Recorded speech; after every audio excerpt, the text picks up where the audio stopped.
How you been? Oh man, I'm chilling, dude. I'm chilling. Good, man. So, yeah, this is my podcast, Talks on the Off podcast. With this podcast, I just get with people such as yourself, interview them about their life, their upbringing, uh, struggles in their life, anything that is entertaining or important Yeah. that I feel like can help other people. Let That's me make sure I got this close enough to my face. yeah, yeah. Smack it, talk Uh, to it, anything. yeah. Let me try to find a comfortable place. I can't. I don't know. I feel like I'm hella far away from this thing. Yeah, if you want, man, you can take the mic out and hold it. I Nah, know it's you're a cool. rapper. Nah, it's cool. Yeah, no, I'll just speak loud. It's cool. Yeah, no, man. I've been trying to get over here like the last week now, bro. But fucking Monday, I was fucked up. I couldn't even talk. I don't even know what it was, man. I just lost my voice. Fucking football games, all kinds of shit. Over No, I the feel you. weekend. Got my kids and stuff. So, but yeah, man, it's cool to finally get over here. Yeah, man, I appreciate it for real. Well, yeah, man, just tell me a little bit about yourself, who you are, what you do, and then we'll just hop Yeah, into man. it from So there. I'm originally from Arizona, off of Navajo Reservation out there. My mama's from Winter Rock, Arizona. My dad was from here in Oklahoma, so I've bounced back and forth my whole life. But I've been here. I've been back in Oklahoma since like 2018. I'm 32 now, so I was 18 when I came back, and I've stayed here since. So like this is home. Tulsa's Right. home. You know what I'm saying? Like I was telling you on the way in here, I know like all this area. I Yeah. know this area. But yeah, man, I'm from here. I went to school, Catoosa, and then East Central, and then eventually dropped out of school. Right. But now, man, I don't really know, man. I mean, I fucking make music, got in a bunch of trouble and shit, but music's kind of always been there. It was like my little getaway from fucking reality. Right. I guess, kind of just type some shit out, write some shit out. Yeah, man, and then fucking I got into a whole bunch of trouble. That was kind of like that. So if you know me, people who know me, they know my story. My story is, I was fucking running around the streets here, fucking selling dope, doing all this other stupid shit. I was major drinking problem. I was an alcoholic, which led to when I started fucking selling drugs and shit, and then that led into eventually I ended up becoming an IV user. I was a needle user. And I was strung out for a long time, man. And then in 2015, so like 2015, I got hemmed up and ended up going to prison. And then I was like in prison until December of 2016. So I ended up doing like 15, 16 months on a five-year nonviolent sentence that I had Right. for some dumb shit. Got out in 2016, man. Stayed sober. Tried to get my shit together again. Moved into a sober living house. Fucking, trying to stay out the way. Right. And then I think it was like mid 2018. I was like, man, fuck this. Right. Relapsed. Did it all over again. The cycle started all over, man. So it went into like January of 2020. I ended up back in jail, sitting in a fucking cell, man. I was 30 years old, man. I was just thinking like, damn, I'm tired of this. Like I've been here too many times, man. Just by like just the hand of God, man, in my life. In that moment when I was like, man, I'm fucking done with this. I met a lady in jail. This is how crazy this fucking story is, bro. Nobody. I was in Creek County Jail, and they had programs that would come inside the jail. They had people come in there with AA, NA. Preachers would come in there and preach to the inmates and shit. Well, there was a lady, man, and her name's Chris Wyatt, and I still talk to her. She's really good. We're really good friends today. But she came into the jail, and she brought in a yoga class, which is just fucking crazy. Like who the fuck does yoga in jail? Right. It's so retarded, man. But it's true that she brought yoga in there, and I was so mad that I was back in jail that whenever they were like, who wants to go to this class? And I was like, fuck it. I need to get out of the cell. Right. I need to get the fuck out for a second. So I went to this yoga thing, and I met this lady. And when you see her, she's an older lady, had a full head of gray hair, and she was talking to all of us, and I'm thinking like, oh, it's just a sweet old lady teaching yoga. She was the most fucking rawest woman I had ever met up until that point, man. She was there to teach us some stuff. She helped do. That's when I started doing guided meditations. This is something I've never done before. She taught us how to do guided meditations. She walks us through guided meditations, and but she was raw and she was authentic, and then she had a way of prying conversations out of people, you know. And I remember sitting there, and I was in this class, and she's asking just basic questions and stuff, and then, you know, and then she asked, you know, do you guys have any children? Right. And I was like, you know, I got 3 boys. I was like, yeah, I got a couple kids. You know, I got a few kids. You know, where they at? Oh, well, they're with their mom. You know, they play football, and you know, she's kind of giving the basics, right? But up to that point, I hadn't been in my children's life a lot. You know, I was fucking strung out.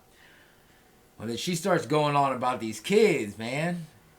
And the more she's talking about it, the more I'm thinking about my kids. Now, I hadn't thought about my children, a sober thought about my children, in a long time. Right. Because at that point, I was so strung out and I was lost. I was homeless. I was fucking running around selling whatever I could. And when I thought about my kids, I thought of shame, failure. So I never thought about them, right? That was my escape from being a father, was I just didn't think about it and I threw drugs on it. Well, I got this lady asking me all kinds of questions about my kids, you know, and I'm in jail, and I'm like, I ain't got no way to get out of these questions. Right. You know, I can't get out of this fucking room. So I start thinking about my kids, man, and I'm fighting back tears, and I look at her, and we had this moment where she looked at me, and she just seen it like I was about to break. And she told me, she says, you know, she said, the way you feel about your children right now is probably the way your children always feel about you. You know, they miss you. They don't know where you're at, you know. And when she said that, bro, I lost it. Yeah. I fucking broke, you know. I'm in jail. I'm crying. And then she asked me a simple question. She says, what are you going to do when you get out of here, right? And for once in my life, I was just like, you know, I told her, I was like, I'm going to go to rehab, I guess. She says, you didn't sound too convincing about that, you know, because I was like, I don't know what I'm going to do. Right. You know, but she helped me, kind of guided my thought process into maybe I need to actually do something fucking different, you know, because I've thought about it 100 times. And it was crazy because, like, whenever we had that conversation, she followed it up immediately. And it was like I heard it from the voice of God, right? And God spoke down through this woman, because as I'm talking about my kids in rehab, all I feel is this shame, hurt, hate. I'm mad at myself. You know, I feel like the biggest piece of shit in the world. Right.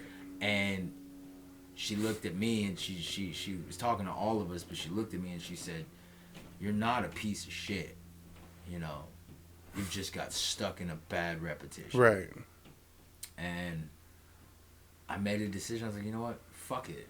I'm going to go to rehab, you know? Because, I mean, what if I don't go to rehab, I'm just going to fucking find myself back here. And if I go to rehab and I don't like it and fuck being sober, I can always go back. Right. Yeah, man. Then I got out of jail. I went back to fucking rehab. I went to rehab. I ended up going to this, it's called the Howe Foundation. And it's more like a work camp. Them motherfuckers is vicious, you know? You get there and then you work 30 days straight. And it's not like the Salvation Army, you know, they go around, they pick up donations and all these donation boxes and shit. Right. The Howe Foundation, you're hauling trash. Damn. People call you, like, I got an apartment. It's like somebody abandoned, like if you abandoned this apartment for, right. you know, for whatever reason. And all the couches and everything had your shit hauled off outside and set on a yard. Mm-hmm. They would call the Howe Foundation, hey, we need to get all this trash hauled off. And we'd have a big-ass 2-ton truck. And we go out there and we fucking haul trash. We chop wood. We moved people. We had a move crew. But the biggest thing was trash haul, man. And people throw all kinds of shit out. Desk, tables. Right. Like, it wasn't fucking light shit. And you're coming off of whatever you're coming off of. Most people who went in there are coming off of heroin, fucking, you know, meth or fucking DTs from alcohol. Mm-hmm. And I'm coming in there, and I was like, and I'm bigger now, but I was like 165 pounds. This was back in 2020. I was like 165 pounds. I was a little guy. Mm-hmm. And they got me out there fucking chopping wood and shit. You know, it was rough. And then they work you for 30 days before you get 1 day off. It was the real fucking deal, man. But you know what? It helped me establish like a routine. Right. You know, the only thing I took away from that was like, I can work like a motherfucker if I need to, And then the other thing is, like, we used to get up at 4:30 every morning there at the rehab, and I just kept that habit. So, like, even today, you know, I get up at 4:30 every morning. I'm up 4:30 o'clock in the morning, and it just, I don't know, it's just kind of something I've kept the entire time. But yeah, man, I ended up going into a fucking sober living house after rehab, and like going back to what I originally was talking about with the music, man, like music had always been there. Right. You know, it always was. I wrote, that was my escape in prison. When I was in prison, I would write. You know, whenever, before then I was making music. But before I went to prison, my music was just kind of like what you think with hip hop. The fucking girls, the partying. Right. You know, I had no sustenance in it. It sounded good. It was flashy. I can fucking rap my ass off and make it sound good, but if you actually listen to me, I wasn't talking about nothing. Right. As I moved into recovery this time, and you know, getting out of prison and shit, but like I started putting my soul, in a sense, into what I was saying. Like, right.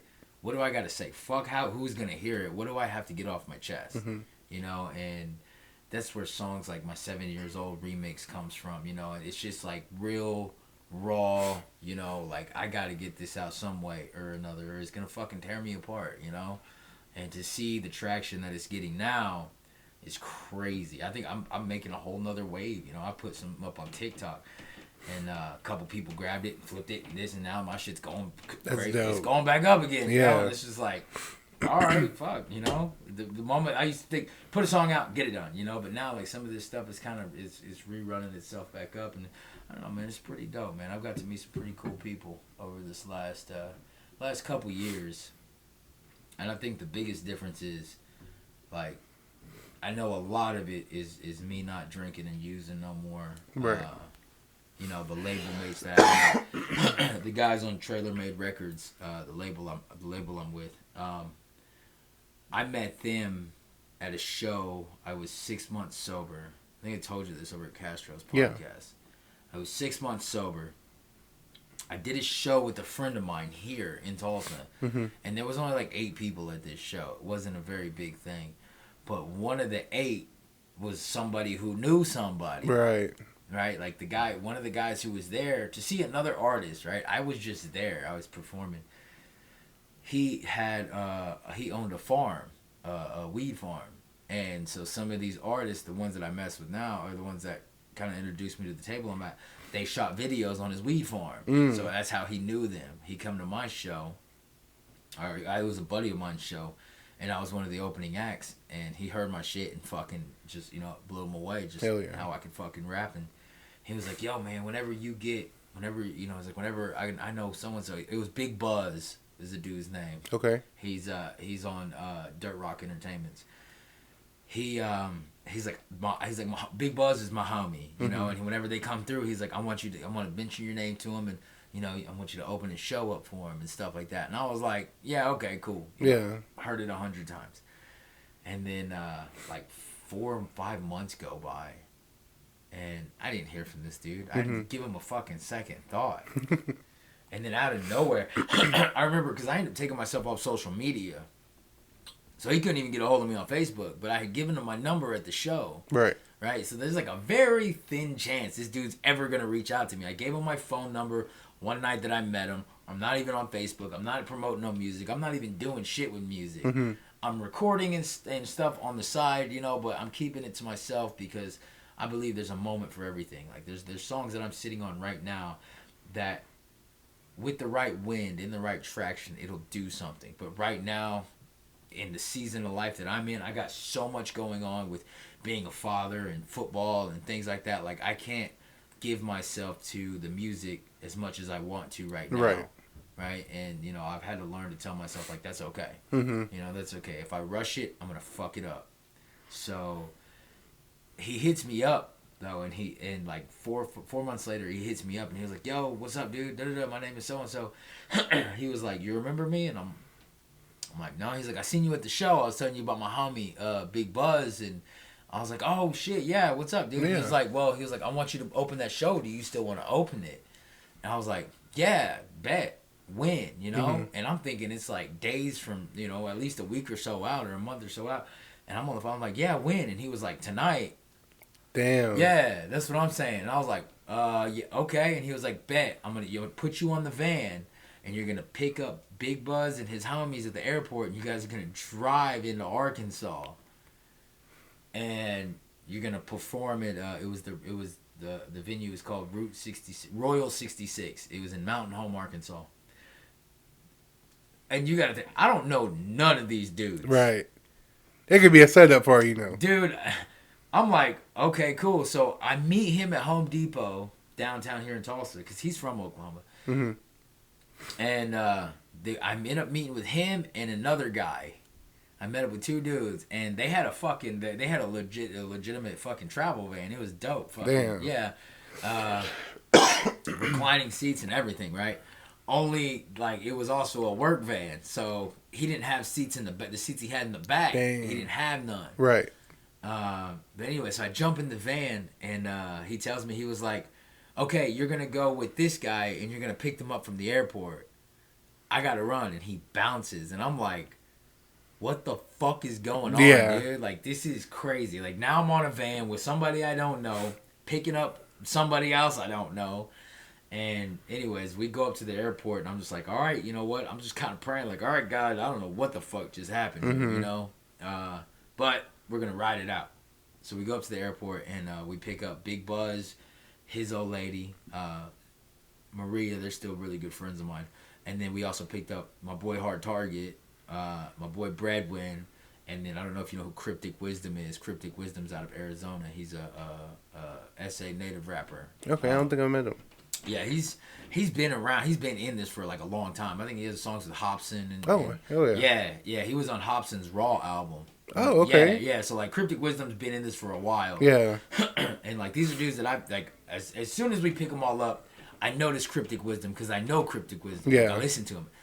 And we pulled up and we pulled up to the bus or to the airport, and everybody's getting in, and I'm like, nah, that ain't Cryptic. You know what I'm saying? Like, yeah, it can't be him. That's not him.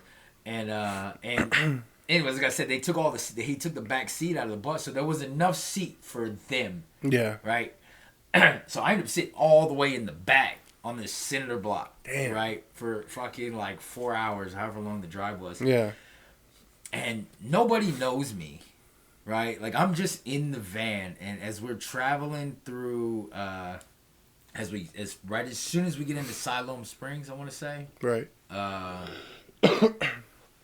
or no, it was Fayetteville. I don't know where the fuck it was. It was somewhere in Arkansas. As soon as we crossed state line, we stop at this gas station, and they wanted to go across to the dispensary right across the street from the gas station. And we were all outside. I'm smoking a cigarette, and I think at this point I'm like 6 months sober. Right. And we're all stopping. Then we go to the dispensary, and they all go in there, and I'm outside, and I'm smoking a cigarette. And then that's when they started asking me, "Oh man, you know," they're asking me like, "Oh man, how do you know so-and-so, the dude who owned the van, who put me on the van?" He was like, "Man," and they thought I worked at his weed farm. They're like, "Are you work at the farm?" I was just like, "What farm?" Yeah. And they were like, "What? How do you know?" And I was like, "Bro, I don't know. Like, he told me fucking about you, said I should open up your show one time, and fucking here I am. You know, like I don't know." And everybody's just kind of tripping, like, "You rap?" You know what I'm saying? Like nobody fucking knows me, dude. It was insane. So, anyways, we travel into fucking Mountain Home, and at that point they realized, I think it was just because they felt sorry for me that I was sitting on a cinder block the whole way. Mm-hmm. That they were like, "Okay, well, you're gonna open the show, right?" Yeah. So I was the first act to go on, and I had my set on a phone, right? Damn. Like I was so unprepared, but I had my set on a phone. We threw it up, and I did my thing. And like immediately after my set, I walked back into the green room because this is the first time I've performed for like people who fucking do this for a living, right? Like Hard Target makes money off of his music. Cryptic Wisdom makes like people these tour and shit. So I go into the back and I'm just trying to collect my thoughts because I'm thinking like there was a couple times I stumbled and like I was just super nervous, and it was, I'll never forget it. My brother Hard Target and Bread, when they walked to the back and they were like, "What the fuck was that, dude?" And they're like, "That was fucking dope." And then I don't know who went up after me, but it was some girl that went up after me, and Target was like, "Do you hear that girl? She has to follow you, bro." how does that make you feel? You know what I'm Yeah. saying? Like, it was awesome, man. It was cool. And then we ended up playing 2 shows. We played one that day, and then we turned around, and the next night we played another show in the same general area, and drove back to Tulsa, man. And like, I ended up talking to Target, and like, they found out that I was sober. They all went to breakfast that next morning. So we played Friday night, and then Saturday night. So Saturday morning, we got shuttled back to or Friday night after the show, I got shuttled back to the room. And I wake up early, like I was just telling you, I wake up early. So Right. I get up and I find a little bed and or a little diner right down from the fucking hotel we were at, and I walk down there and I get something to eat. And I met a lady who was their cab driver basically. And I told her, like, I was asking her for directions to this church, and she asked me, she was like, "Why are you looking for this church?" So I told her, I was like, "Look, I'm an alcoholic, you know, and I go to AA, and they say there's an AA meeting at this church, and you know, like, I need to go to an AA meeting, you know, because like these motherfuckers just partied all night, and we got to do it a second night. Right. I need to go to a meeting, right?" So and turns out, like, she was like, her husband goes there. She knows exactly what church it is. She'll be there the next morning at this time to pick me up. So I went downstairs. I had steak and eggs. This lady takes me to AA. Some random guy brings me back, you know, and when I get back to the hotel, that's when they were Target, and they were like, "Hey, where were you at, man? We were looking for you. We all went out to breakfast." And so I was just telling them, I was like, "Hey, honestly, I went to an AA meeting," and like, they all just stopped and looked at me, and they're like, "You went to a fucking AA meeting?" I was like, yeah, I did, you know, but just being vulnerable and honest with them, man, that right there is what fucking my boy Bredwin tells me. He told me, he said, "Man, we meet a bunch of good, talented artists all the time." He's like, "But we don't meet really a lot of good people who stand by their shit, you know." And I did, man. I went to an AA meeting, performed 2 shows with them. I did pretty good both nights, and they invited me out to Florida with them to come out there, and I ended up spending a week out there with Target and Bredwin, and this was before Trailer Made Records. Right. Right. This is when Target was still with a label called Dirt Rock, and just in these last couple years that I've known them, you know, almost 3 years that I've known them, I've watched transitions in their lives, and it just kind of moved into a label. You know what I'm saying? That I just happened to find myself in the midst of these dudes. Yeah. They're my fucking homies. You A know what I'm saying? bond grew into a family, then Dude. that grew into a label. Dude, it was fucking crazy. Right. And the second they started the label, this artist came in. This artist came in. You know what I'm saying? Like Dirty, my boy Dirty came in. Simple Man came in. Moccasin Creek, and like these are guys in that genre. If you look them up, they hold their own weight Right. in that genre. You know, Target and a dude named Seth Anthony, they're about to kick their tour off. They put out a video like 3 or 4 months ago. It's already hitting like 4 million views. Damn. You know what I'm saying? Like, so like these motherfuckers know what they're doing. They have something that works for them, and I get to call them friends, you know? So whenever I get to travel, whenever I travel down to Florida, or you know, I go somewhere, you know, it's usually through under that umbrella of them, you know? Right. Performing in Florida. Like, I'm in Georgia not next weekend, but the weekend after that, I'm back in Cedartown, Georgia. So I've gotten to go to some pretty fucking cool places, man, Yeah. within this music. But it all came from being vulnerable. Actually, it came from just being true to myself and what's the word I'm looking for? Authentic? No, integrity. Mm. It was my integrity, you know? And my integrity was like, as long as I don't fucking drink, I won't want to use drugs, you know? And as long as I don't use drugs, I'm not gonna fuck my life up, Right. you know? And it just seems like the second I made the decision to kick the fucking bullshit out of my life, I start getting more traction, right? And not only that, I get to cultivate what I have today, right? Like I get to properly handle the blessings that's given to me, because I used to mismanage everything, Right. you know? It's almost like coming here, bro. I sat in that parking lot. When I was sitting in the parking lot, I went back to a time, my homeboy 4 years ago, 5 years ago now, got shot dead in this parking lot right here around this corner. Wherever you turn in, you go in between it comes back out over here. Right. He was fucking around, like we was bullshitting, you know. He's over here fucking around, but he was fucking with this dude's old lady. Kept telling him, "Hey man," you know. But just we were fucking in our, you know, whatever. Right. It escalated. Someone had a pistol. They had a both had a pistol. Next, guns are getting pulled and fucking shots are getting fired. And I was over on this other side, man. And as soon as we hear the shots, as soon as we heard the gunshots, I knew exactly where it came from. Mm-hmm. I was like, fuck. So I run over here and I watch my homeboy bleed out and die in his parking lot. You know what I'm saying? Like, that shit's fucking, that's crazy. When I was sitting out there thinking about that, and like, I get to be here today, because like we was in the mix on some dumb shit. Yeah. I fucked with a bunch of homies I fucked with a bunch of dudes out here who don't play. I fucked with they old ladies before too. I ain't never get shot dead in a parking lot. Yeah. You know what I'm saying? Like, and it's not, it's just, I don't know. It's just a blessing, I guess, but the fact that I get to stand here today and, get to meet people, get to come on the podcast and shit, and I get to go play and perform and people want to see me and hear my story. Like there's a raw part to my story where it's just like, there's a lot of times I feel I don't deserve what I have. That's why I'm always fucking grateful, man. And I always try to be grateful and I always try to help. Mm-hmm. Because, I mean, shit, bro, we just buried my homeboy, last 2 weeks ago. He was sober 6 months. Fell off one time. You know what I'm saying? Now we put him down. This shit so it's like, fuck, man. Aside from the music, I feel I'm called to help people. Like the music is a byproduct of what it's like me always serving somebody. Of course. The show that put me on the van, the show that dude seen me at, that ended up putting me on the van, I did that out of a favor to a friend of mine who needed an opening act. Right. And I was like, yeah, dude, I want to perform. You know what I'm saying? You need someone. That was me helping somebody, but, like also going because I like to perform.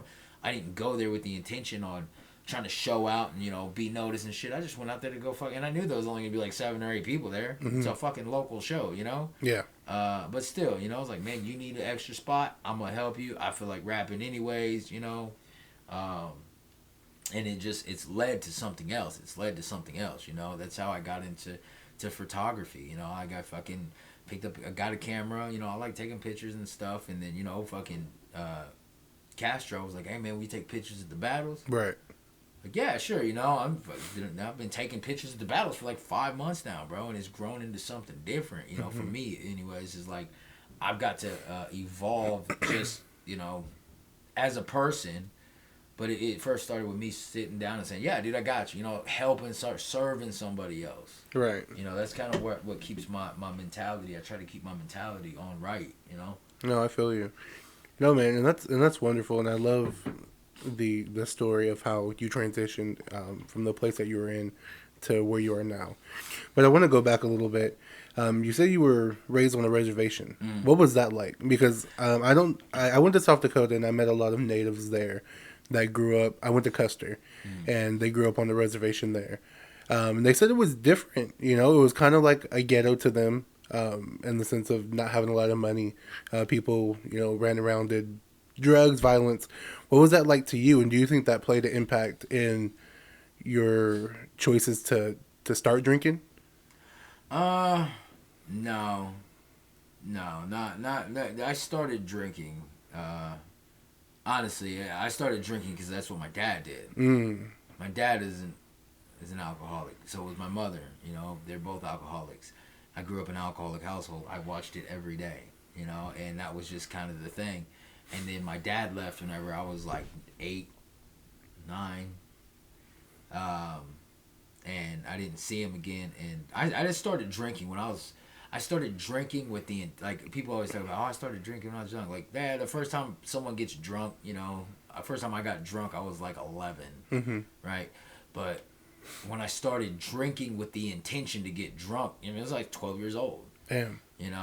12 years old when I got my first pistol charge. I was 13. It was like 6th grade was the pistol charge. 7th grade was possession of a firearm, or not possession of a deadly weapon, and possession of narcotics with the intent. Right.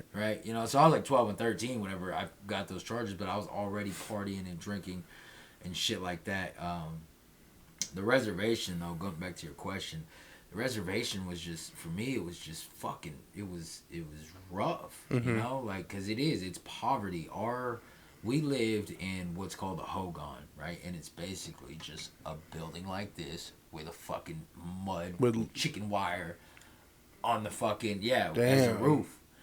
And I mean, that thing's still fucking standing today. Yeah. But we lived in that, you know. At one point, it was me, my mom, my grandpa, and my two brothers. You know, 7 people in a room that's a big, not as big as this apartment. You know what I'm saying? Just And a it's dome. just 8 walls. Bed here, bed here, bed here, bed here. You know, 3 sleep here, 1, 2, 3, 4. You know what I'm saying? Right. Pot belly stove in the middle. Ain't got no TV.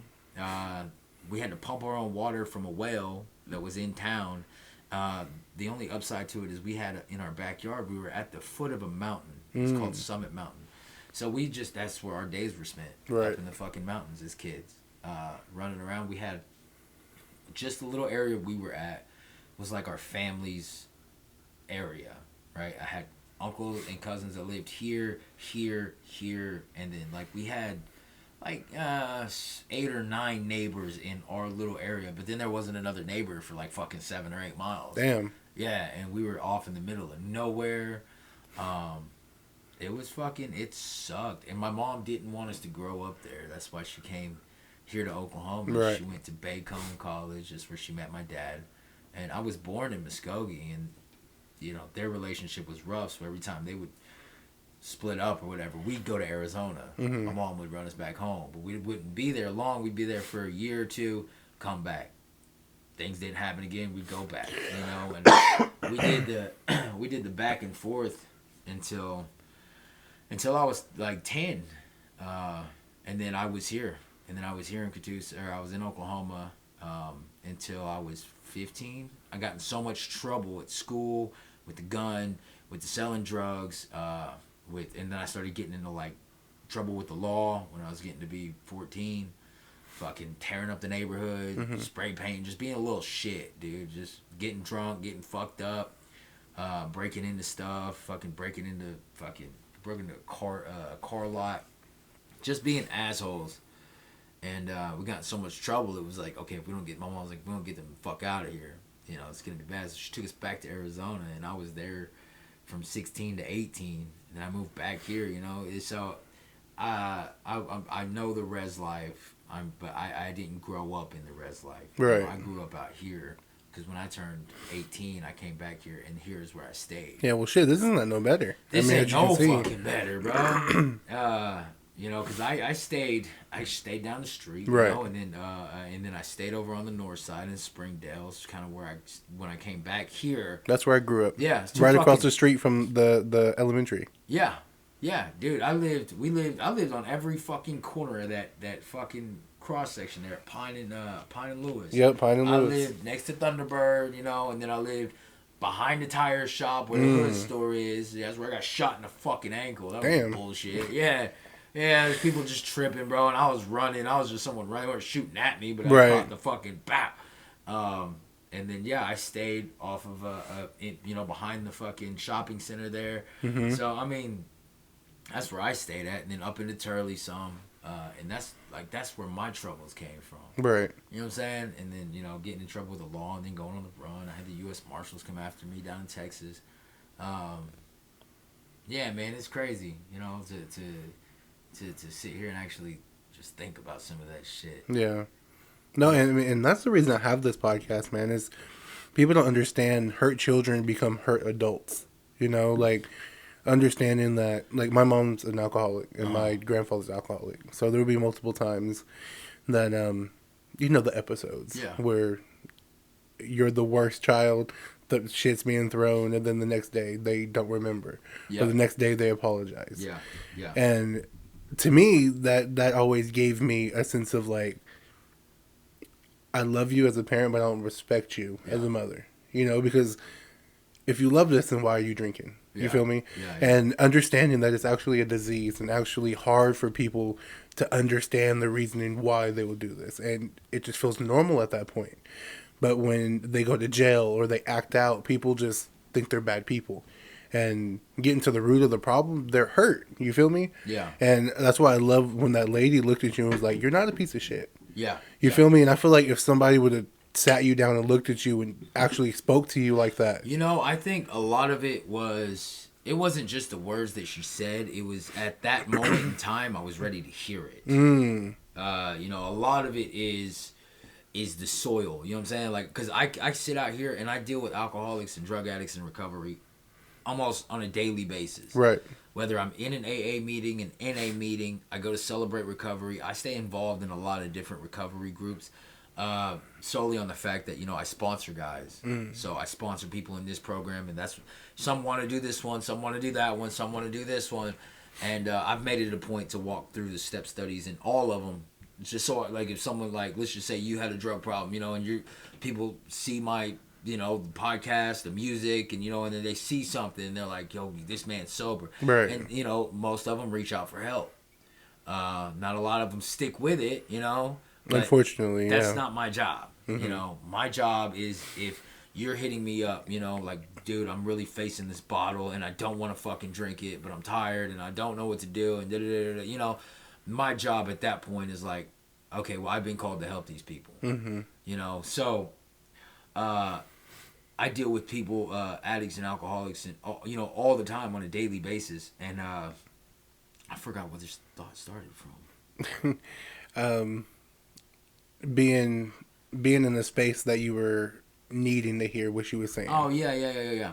So I talk to these guys, you know, and it's funny because a lot of the stuff when I sponsor guys or I'm talking to people, a lot of it is worded the same. Or a lot of it is the same thing, but it's worded different, you know. But for the most part, I just kind of repeat myself to somebody else, right? You know, and I'll give this bit of information to this guy and the same bit of information to that guy, and the way this guy takes it is different from him because maybe he's ready to actually change, and maybe he's just trying to get out of trouble. Right. You see what I'm saying? Or maybe he just doesn't like himself right now. I don't know if you've I mean, having an alcoholic mom, you might experience it a little bit, but there's always this sense of whenever you do something so fucking wrong, right, morally, or you break something, or you fucking damage a relationship, you know, drugs and alcohol, you'll hit that low, and it's enough to make you want to get sober, until you're sober long enough to be like, you put time between what you did. And you know what I'm saying? And like you go a month or so without drinking, or right, you know, 2-3 months without drinking and using, and then what you did that helped get you to the point, you know, where you wanted to quit is so far behind you, you start thinking like, okay, I ain't really got a problem. Yeah. I just made a mistake. And then they'll go right back and they'll do it again. You know, that's what we call insanity, especially in the program. You know, you get so far away from, and I've seen people do it a week out, 30 days out. I've seen people go back out after 15 years. Damn. You know? It's that daily... but anyways, at that moment, though, like I was saying, I was ready to change. Right. And it has to be on the part of whoever's hearing it. Because recovery doesn't fucking happen without work. Like, you have to work this just like any other thing. Right. You know, I thought I could coast by in a sober living house, go into AA meetings, and anybody who's watching this that actually in a program of recovery, they'll know there's a difference between going to meetings and working a program. You know, there's a big difference in trying to get sober and maintaining your sobriety. You know, this shit takes work, and it's not fucking easy because the world doesn't change. Right. You know what I'm saying? The world doesn't change because I got sober. I'm still gonna have to go places where people drink. You know, I'm still gonna go in places where people smoke. You know, now that weed's legal and, you know, medical card or whatever. You know, there's just another thing that I have to deal with. I can sit here and say, oh, this isn't fair, that's stupid, and da-da-da-da-da, but that's not going to change shit. Right. You know, I have to change the way that I look at it and how I handle myself. That's why when I do shows, I don't know, you haven't been to a show, but, you know, I usually, unless I have to be there all night, I'm usually not. You know, the last thing I ever want to do is get bored in a bar. Yeah. You know, and not that I don't love my local artists here and I don't support them. You know, I want to see everybody win. But for my mental health and for my own reasonings, I'm not gonna stick around to hear your songs, bro. Mm-hmm. You know, love you, but not going to. You know, Yeah. it's not. No, that worth makes it. Yeah. total sense. You know, and you know, plus usually I have kids. You know, and then like the last show we was at, I got to take my kids to, which was dope as fuck. Mm-hmm. My boys ain't never seen me perform. That's dope. Yeah. But most times it's in a 21 and up place. Yeah. Unless I'm like out of town with the homies or it's a label thing, then you know I'll be there all night. But you know it's a whole different. That's a whole different ball game. Yeah. But yeah, so like I manage myself. I usually I try to take someone with me, you know, just to be my personal accountable person. Right. You know, like someone who knows my story, knows that I don't drink, and now in my mind, I can't get fucked off because I'm not gonna be a hypocritical asshole. You know, I'm not gonna stay in hypocrisy, so I'm gonna stay so. But it's just that visual accountability. Of course. You know, and I try to put safety guidelines on what I do and where I go.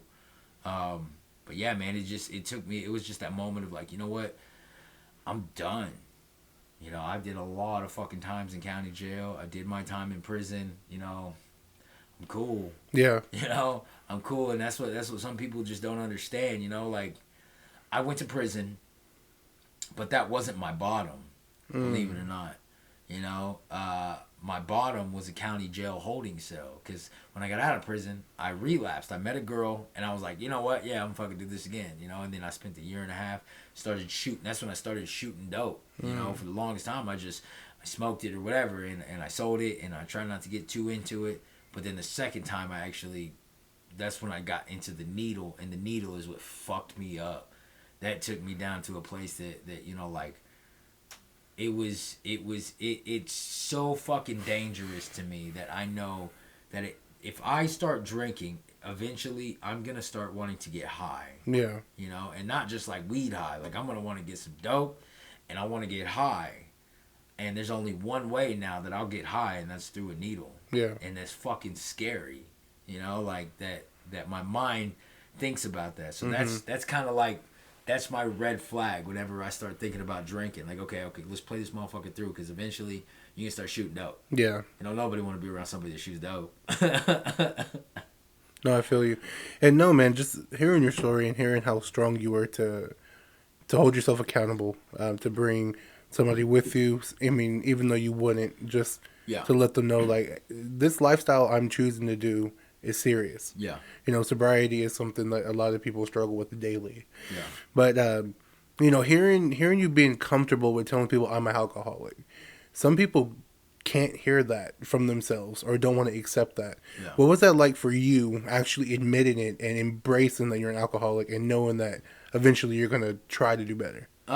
You know, man, when I started going back to the meetings, you know, it just kind of became like, that's how you introduce yourself. Like, if I'm at a meeting, hi, I'm Frank, I'm an alcoholic. And I did it just to appease the group for a long time. But when I actually started to realizing that, I was sitting down with this kid, I'll never forget it. He was like 19 years old, and I was in jail, and I went to jail for some fine shit.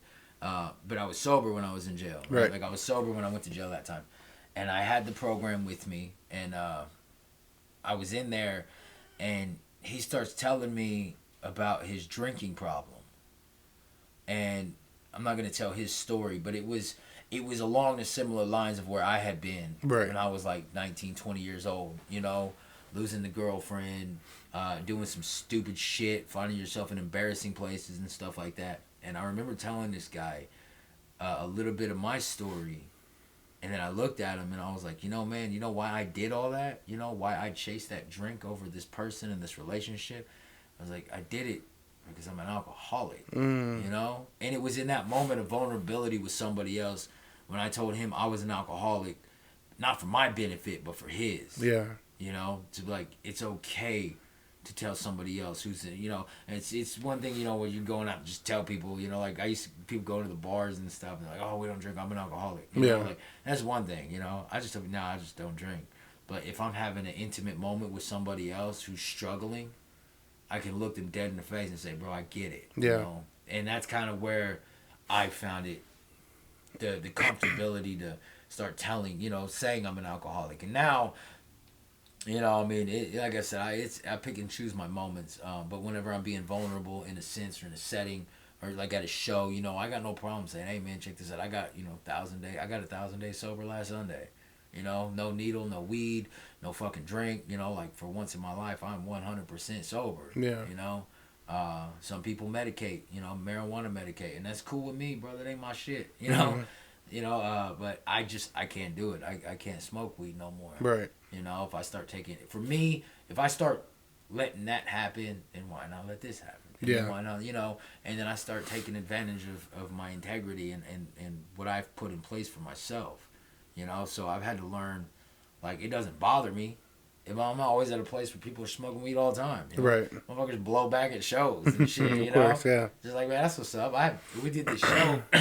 I did this show with a friend of mine, and dude was walking around giving away free joints and shit. You know what I'm saying? He's like, hey, man, you want a joint? You want a joint? You want a joint? And I was just like, no, I'm cool. And I was with my old lady. I just looked at her. I was like, man.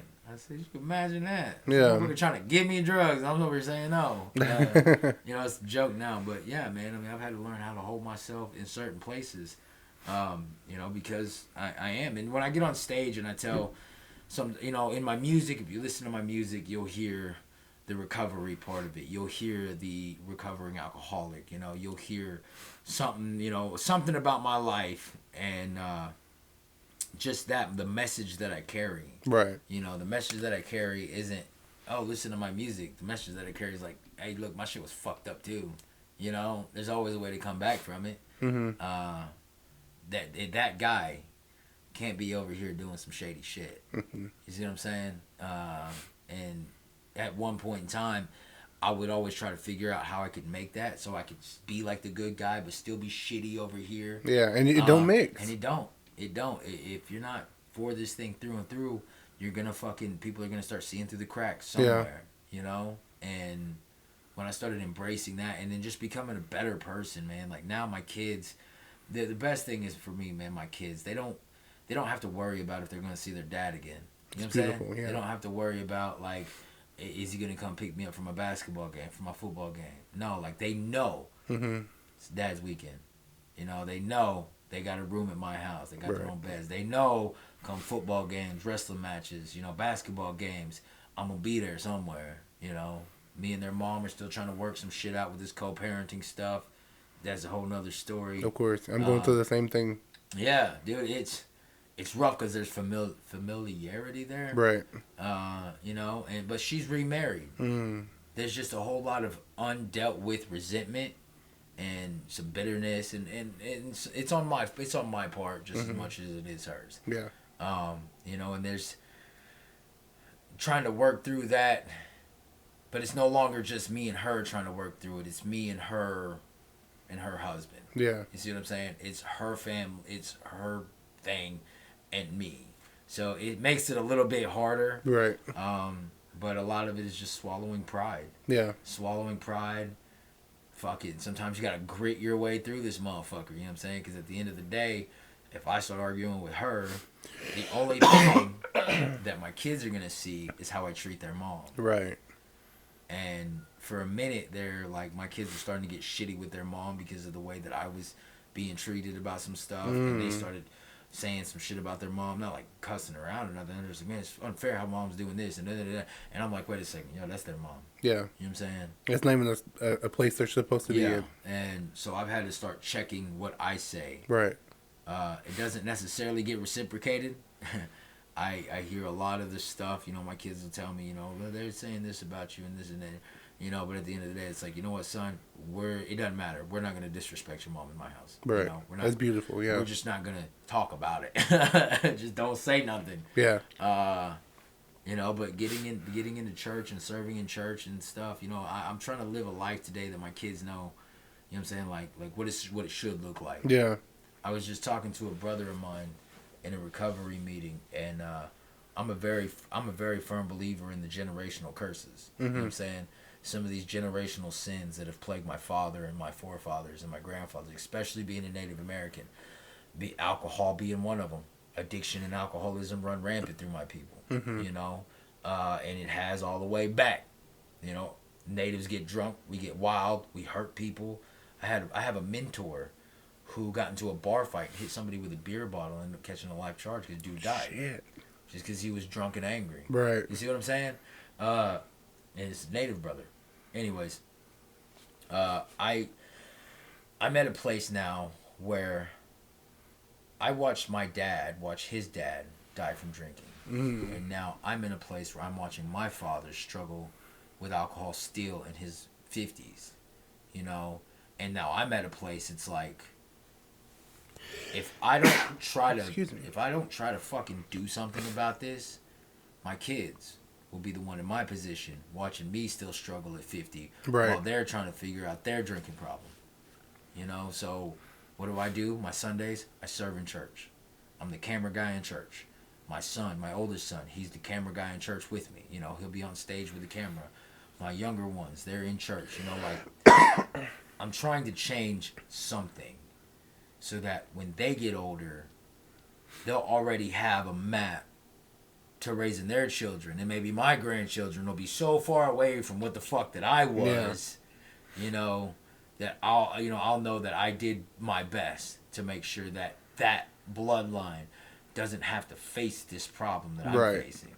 You know, and that the problem that I'm facing is a fatherless child who fucking found drugs and alcohol. Yeah. You know, it's a story that's so common today. You know, but I have to do something to make sure it's not common in my children. Makes sense. Yeah. As dude told me, he said a father in a house is supposed to calm chaos. Mm-hmm. So when you got fatherless houses, you got chaos in the house.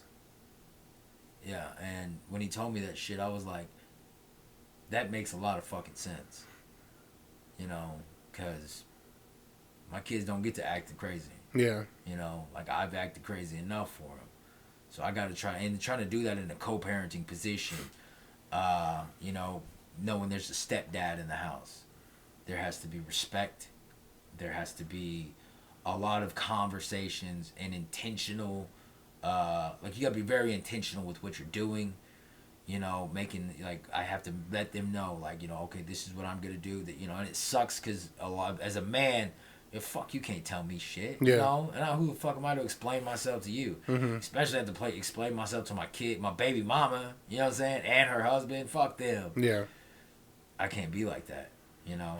That's just pride talking. If I don't try to explain a situation, I let them, in their mind, make up whatever it is about my situation. Mm-hmm. And, you know, not to talk about their story, but, you know, my baby mom and her husband, they're both in recovery too. You see what I'm saying? So all three of us have been in and out of this thing called addiction and alcoholism.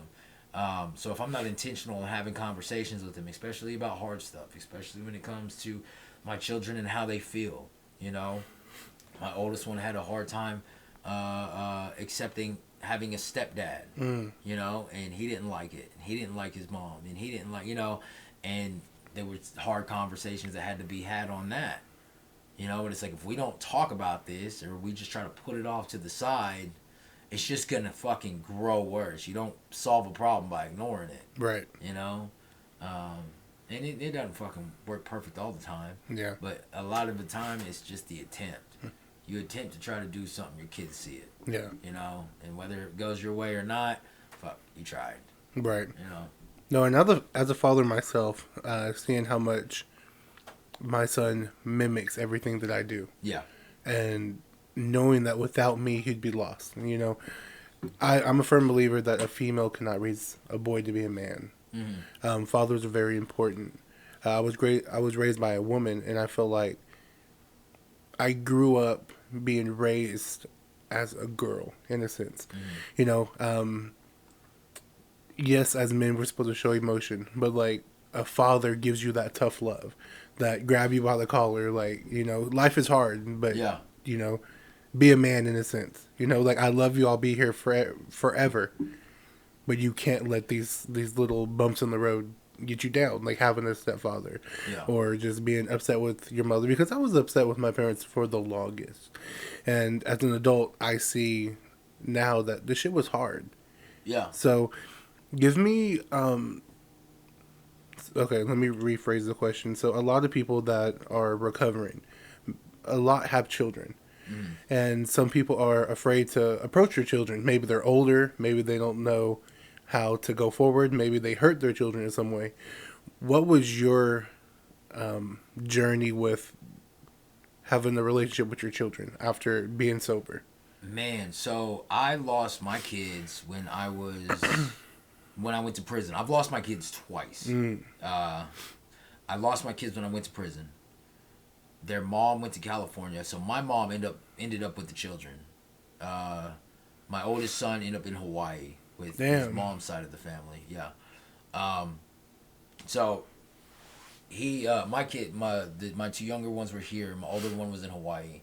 My whole family was fucking fell apart. I was in prison, and my baby mama was in California, and it was like that for a couple of years.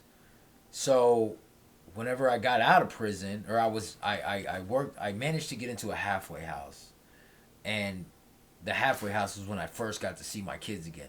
My youngest one, Jax, he was so little. He was 6 months old when I lost him. So whenever they came and seen me in prison, he had no idea who I was.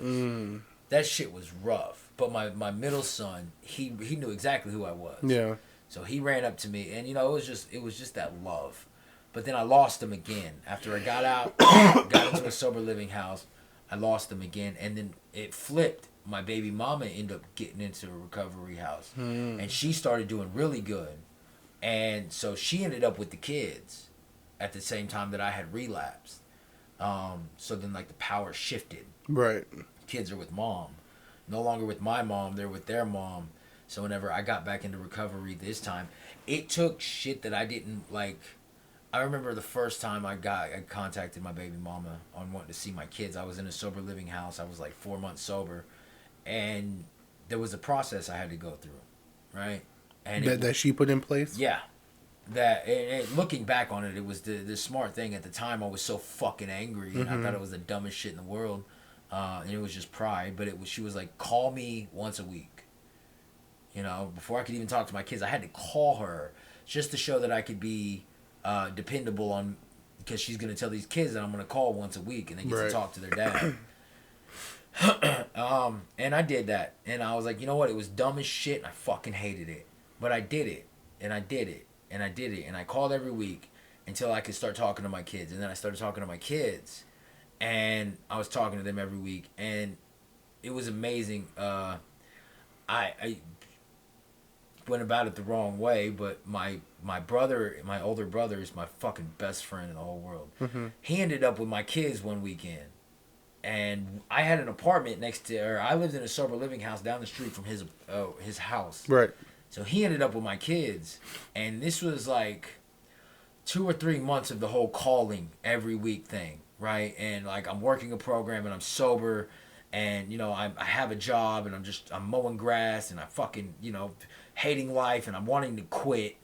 And it was at a point where I was like, I'm sick and tired of my baby mama trying to fucking control this. I just want to see my kids. And I was praying, and I remember I was crying into a pillow one day, man. And I was just crying to God, like, I just want to see my fucking kids. Because going back to the whole the yoga in jail thing, this was after that. So from that moment up until that moment, all I thought about was my children. And when you think about your children every fucking day for 5 or 6 months, and that's your goal, is to see your kids, and then it seems like a marker keeps getting moved. Well, you got to do this. Well, you got to do this. Well, you got to do this. My baby mama, like at the time, I get where she was coming from, but in the moment, I was like, this is fucking unfair. Like you're holding all the power, and I feel like I'm jumping to get my kids. Like, you ever seen that commercial with that dude? The dollar, yeah. Yeah, that's what I felt like, and I was at a moment where it was like, I'm about to fucking just quit. What am I? Is this what I got sober for? Was so she could fucking tell me when I can and did. And my brother ended up with my kids one weekend, and it was my little brother. He went to my older brother's house, and he had my boys, and they were my little brother was told under strict orders by my kids' mom, they are not allowed to see their dad, right? And my older brother, who knew, he's seen me every day. We worked together. He's seen the struggle. He's seen how much it was hurting me. He's seen that I was on the fucking verge of about to quit. My older brother texted me, and he says, hey, look, we're not supposed to tell you, but your kids are here. And I think it's kind of fucked up that they're telling me I can't tell you, but your kids are here, That's all I'm gonna say. Yeah. And then I fucking ran, bro. I ran like 2 miles to my brother's house just to see my babies, right? So, like I said, anyways, it was a process getting there. And when I seen my kids, and I got to hold my babies, right? Like, they didn't know I was coming, and I got to hold my children, and I got to watch them play fucking Fortnite, which is, I hate that game today. You know what I'm saying? But, like, that's what they wanted to play. They wanted to play Fortnite. I watched them play games, and I just held them in my lap, you know, and it was for 20 minutes, and then they went home. But just that little moment right there was like, okay, I can make it. Yeah. You know what I'm saying? Like, I can make it. Fucking bring it on. And having to be intentional with, like, this is, like, seeing them, and it just took everything else off the table. The want to quit. Like, fuck it. I hate mowing grass, but I got a reason to now. Yeah. You know? But it was a process, man. It was a process, and it was implemented for their safety, you know, because nothing hurts more than seeing a little kid's broken heart. You know what I'm saying? Like, when daddy's not coming when he said he's supposed to come. I went through that, you know, when I was a kid. Felt it, yeah. Yeah. You know, fucking dad tells me he's coming to a basketball game. My dad moved to Texas. Tell me he's coming to a basketball game, and I would just wait. You know what I'm saying? All day, all game, looking for my dad. Never showed up, you know? And unfortunately, I did that to my children a couple of times. And I was drinking and I was using. And it fucks them up, man. It really does. And it takes a child and gives them hope, but then it fucking takes it right back away. Yeah. And then that's when that bitterness starts setting in. You can't have that sitting on a young child. Yeah. They'll carry that shit with them, you know? So I get that she put it in for their safety, but at a certain point, like, I had to act, you know? Of course. Because, you know, she's human too. And, you know, our relationship isn't the greatest. So, you know, fuck it. No. You know, take advantage where I could, and I got to see my kids. But it was a process of having to do shit that I didn't want to do. Just to get to a point where I could see these kids again. Yeah. Well, I mean, hearing all that you had to do, moving furniture, chopping wood, mowing grass, I feel like that was necessary for your, like you said, it gave you a routine. Yeah. You know, to me, a man has to feel comfortable with being a man, being himself, before he's able to love outwardly, even to his own children. You know, I feel like you had to go through that hard time to be like, well, if I can do this, then I can see my children. And if I can see my children, I can beat this addiction. Yeah. You know, looking back at the process it took for me to get sober, you know, they always say fucking hindsight's 20/20. I could see exactly where the hand of God moved into my life. You need to go here. Right. You think you want this, you're not ready for it yet. So you need to be here. You need to go get called a fucking weasel for 30 days and be treated like a piece of shit, you know, and go chop wood for free and all this. So whenever you do get out, you know, and then I mowed grass. That sucked, but I was getting paid. Right. You know, at the rehab, you don't get paid. Fuck that. They just, you get to stay here and eat. Yeah. You know? So it was a process of watching where God was like, okay, you're going to go here, you're going to be here, you're going to go here, you're going to do that, you're going to do this, you're going to do... And going from an extreme circumstance like the rehab I was in to going into life that's not that extreme, you know, when it comes to workload and, you know, strict routine and stuff, like you get a little bit of freedom, you learn to appreciate it and you learn to manage it better. Right. You know, I don't have to be up at 4:30 in the morning, but I have to be at work at 7 o'clock. Yeah. You know, I would rather get up at 4:30, have a couple cups of coffee, read a book. You know, I read my book, I read my Bible, and do my journaling in the morning. And by the time I get to work, you know, I got 3.5 hours on you, bro. Yeah. You know what I'm saying? I got 2.5 hours on being up, being awake, being alert. So whenever I pull up to the job site at 7 o'clock, I'm ready to go. You know, there's no wiping sleep on my eyes. There's no stopping for a burrito or whatever, dragging my ass into work, being late. Like, and I do that every day. That's beautiful. Every day, you know, fucking every day. That way, come Monday morning, guess what? I'm getting up like I did a Sunday, you know, or Saturday. Fucking 4:30 every day. You don't have to worry about the fucking Monday frustration, you know? That's kind of, but it's just things that I've learned that I felt God guide me here and put me through this and put me through there. So now, where I am today, And I get to travel and I get to go out of places. I've been to Nashville. I've been to Florida like 3 or 4 times. I just went to San Diego. And I've done the most traveling in these last 2 years, and I have my entire life. That's beautiful. You know, but I'm not on probation no more. I'm not on any kind of papers. You know, I can actually leave the state. I can leave the county. I don't have to check in. I don't have to pee in a cup. You know, it was a process to get here. Now I don't take advantage of it. You know, I don't take advantage of seeing my kids. Sometimes it becomes an inconvenience, especially now that my children don't live here anymore. They live in Bristol, so they live 45 minutes out of town. Oh, damn. Yeah, and their football games are even farther. All their football games are by Shawnee and fucking down by Oklahoma City, and like that's an hour and a half drive. Right. To sit on a football field all day and drive back. It's inconvenient as fuck, you know. But I don't take advantage of it. Yeah, it's better than having a needle in your arm somewhere. Yeah, you know, and then plus it's awesome to be there and to see my kids do something, because that's what we go to the football games for. That's what they go to the football to achieve something, to accomplish something, to win, you know.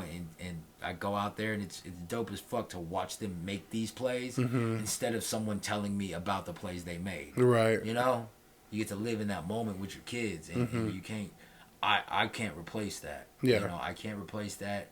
So you know, and as much as musical success and success and, you know, fucking trying to get out the 9 to 5 and shit, as much as I want to do that, I can't sacrifice what I have with my kids that I work so hard to get back. Right. You know what I'm saying? Especially if it's for, you know, being gone at experience lengths of time and shit. Like, man, hopefully one day I get to a point where it's like, okay, bet, I'll take 3 months to go on a tour. Yeah. You know, my homeboys is going on this whole month to be on a tour. But my kids aren't old enough for that. I mean, they're kind of getting there. It's 7, 10, and 14. So we're getting to an age as they're getting older. They understand what I do. So when I go out of town, they understand that I'm going here to go perform, or I'm doing this, or I'm doing that. Yeah. Like, they get it, right? And it's not like, oh, Dad's leaving. Is he coming back? Right. You know, but my baby one's still a baby. You know, so it's just a matter of time, bro. And a lot of it falls on, here, God. You know what I'm saying? Like, this is my plate of what I want and what I need. You know, help me discern what it is, though, that you need me to do. Right. Because at the end of the day, if I'm not in tune with what God has me here to do, and I kind of just get on this whole me ship again, you know what I'm saying? I'm going to fucking crash the boat. Right. You know, that's just kind of what happens. It's Because what always happens. Yeah, because sometimes your journey is not to be famous, not to be like, people have to understand that. Sometimes that's not, like, this can just be an experience for me. This can't, like, this probably won't even be a career. Yeah. I would love for it to be a career. You know, I would love to talk to people like yourself, or, you know, other people that may be struggling. You know, that's the reason I had this, for people who struggle with addiction, or I've had people who've lost children on the podcast just talking about that.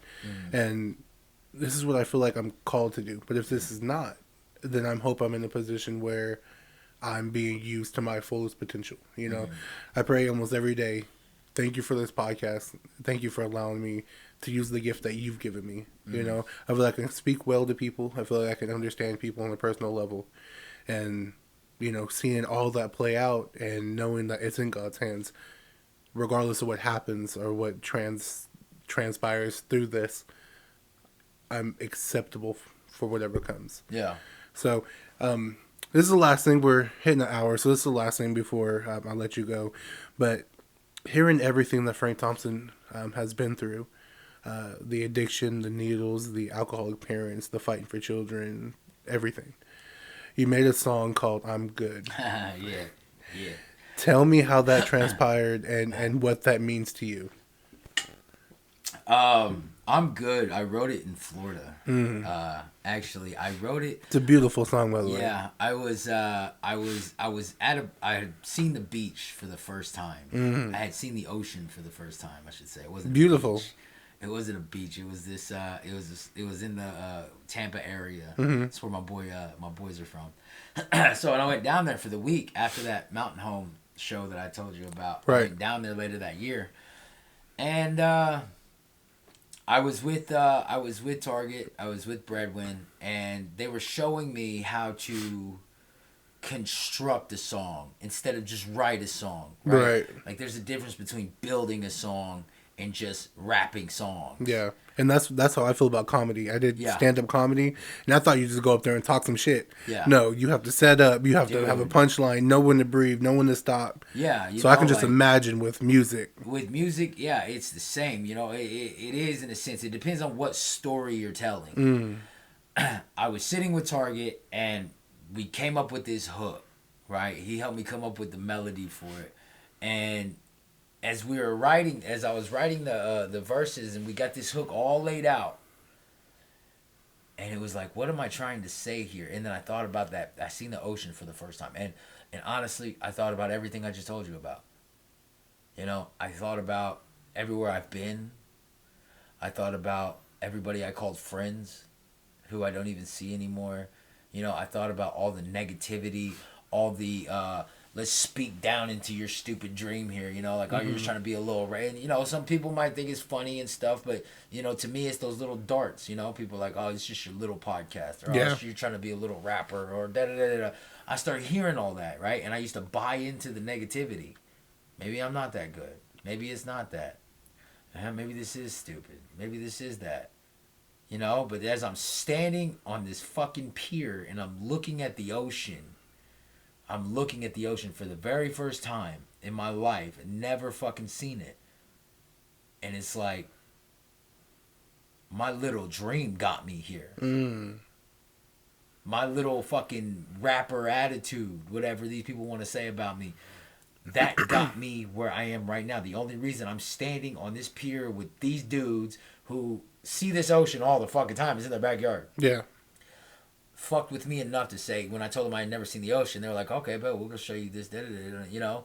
To them it was nothing, but to me it was everything, because I'd never seen it before. And to stand there and look, and I remember just praying, thanking God, you know, because I was like, all the negative shit that I've heard my entire life. You're a junkie. You're never going to be nobody. None of that shit. I'm here and I made it, right? It might not be where some people see success, but I got to travel to fucking Tampa, Florida, because somebody liked the music that I made. And from that point, it was just like, I'm fucking good, bro. Yeah. You know? Like, I'm good. I've dodged felony cases. I've had people speak ill will on my life. I've had motherfuckers try to kill me, you know? But I'm at a place in my life now where I don't need to depend on the validation of another person to prove that I feel like I'm worth something. Right. You know? And that's really where it can, and that's why people relate to it.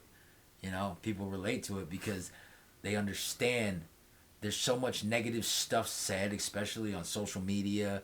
You got the fucking Facebook, the Twitter, the Instagram, and all these people want to speak negative and talk negative about this person, or da-da-da-da-da-da.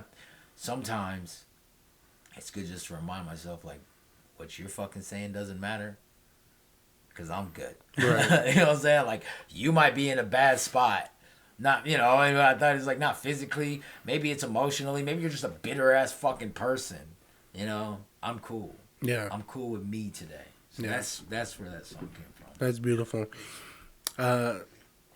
Yeah, man. So I know I said one more thing, but I can only speak so much about addiction. I've never been through it. So if you can just look at the camera, and for somebody who are wanting to be sober, or that's been on their mind, if you can just look at them and give them some advice as if you were talking to somebody that you're sponsoring.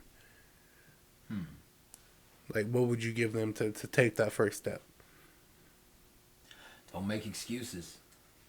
If you're ready to get sober, if you're really wanting to try to have a new way of life, if you've been down this path of alcohol and drugs for so long, searching for some kind of fulfillment, and it's not giving it to you, what you need is community. And as cheesy and as corny as that shit sounds, you do. Mm-hmm. You need community.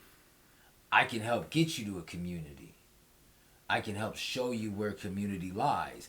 I've seen doctors, lawyers. I have friends that are tattoo shop owners. I have friends that are fucking bodybuilders, authors. All of us. I know all these people under the umbrella of drug and alcohol recovery. So you can't come to this place and say you don't fit in.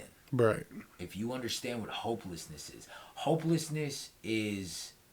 Let me say it. Hopelessness and powerlessness is that feeling of knowing that you need to stop drinking, but you fucking can't. That feeling right there automatically grants you access to our group.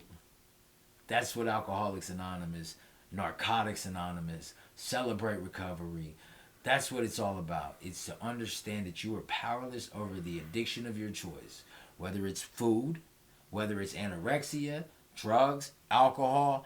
Hell, I know a guy who, he comes to our group and he just says, I want to look at my wife the way I look at my secretary. Nothing to do with drugs and alcohol. In the world, someone like that will be looked at as a piece of shit. Right. Where we're at, we look at that as honesty, as willingness, and powerless to a situation and emotion he can't control. If you're ready for that, take the step. That's beautiful. If you're just looking for the attention, come on in. We'll give you attention too. You know, but whether or not you stick around, that's your fucking, that's your bed to carry, bro. It's not mine. Yeah. You know, I watch a lot of people come into the program and then they go right back out of the program. And it's like, guess what? We're still going to be here and doors are still going to be open for you. Right. So, that's what I got, bro. Well, Frank, thank you. No problem. Thank you so much, man. I appreciate you having me on. Of course.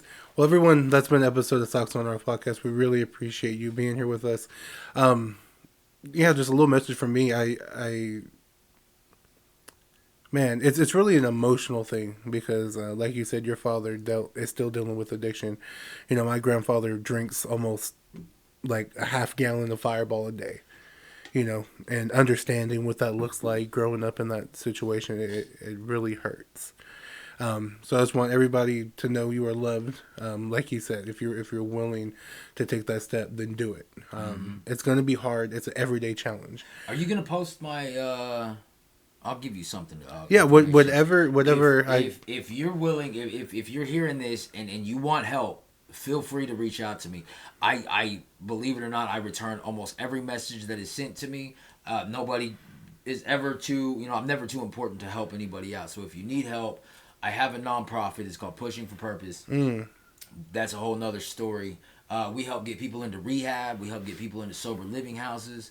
If that's something you need, please reach out and we will do what we can to help. If you just need to find a meeting or you just need someone to chop it up with, hit me up and then we'll go from there. Please don't hit me up to record your music. I hate it when I put in the work, motherfucker. Right. Everybody else had to. Right. If you need help with recovery, please give me a shout, man, and I will do my best to help find you somewhere you fit.